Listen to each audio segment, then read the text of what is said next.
Is the Oregon Realtors Form Clause Library. You'll note on the first page it tells you to select the type of form you're seeking to create from the drop-down options below. That menu will provide a link to the clause creation page that will assist you in creating your desired form.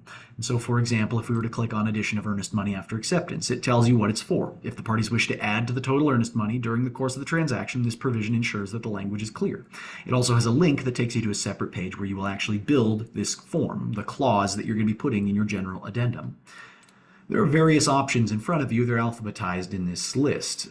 Some of the forms will be specific to very specific forms. So, for example, extension of the contingent right time frame. It's only for Form 210 and 212. There are various additions to agency documents that you can do. And some of these clauses will be only applicable to specific forms. For an example, let's do a final walkthrough. A final walkthrough, the provision is explained as this provision is used to outline the requirements and restrictions of a buyer's final walkthrough before closing. The provision is very modular on its own and requires broker input for the specifics to meet the client's needs. If we click this page, it'll pull up the actual clause itself. There's a repeat of the explanatory language at the start of this, and then you have the actual clause builder in this darkened box. There's initially a checkbox, which you have to check to get access to the remainder of that clause and to build it. This checkbox states that you understand that the clause is very modular and that you are creating it. We, Oregon Realtors, provide the clay, but little else. If there are errors in the actual drafting of it, if, for example, you put the wrong date in the form, that is your mistake. It is not something that came from the clause library, and this is an acknowledgement that that is the case. You are the one that is building this clause. So from there, once you've checked that box, the rest of the form becomes accessible to you. You can actually fill it out and get the form sent to you. In this case, you would fill in your email address. Mine is auto-filled, and so it'll send the end form that gets sent, that I'll copy and paste into my general addendum, gets sent to this email address. If I'm making a final walkthrough, we would begin with the buyer shall be entitled to complete a personal inspection, a final walkthrough of the property at the following date and time. And let's in this case say, for example, February 1st, 2024 at 3:00 p.m. We'll say 3:00 p.m. That's when our final walkthrough is going to happen. How long can it be? Well, in this case, the seller doesn't want the buyer there forever, so we'll give them a 2-hour limit for how long they can do their final walkthrough. Such final walkthrough must happen before the earlier of the possession or the closing date, and the buyer's real estate agent shall be permitted to enter and review the property during the final walkthrough. Seller shall ensure that buyer has access to the property for the final walkthrough. There's next a question about what you do if there are tenants on the property. Does the seller need to provide notice to the tenants? Should they provide notice to the tenants? If our answer is yes, then we would check that box.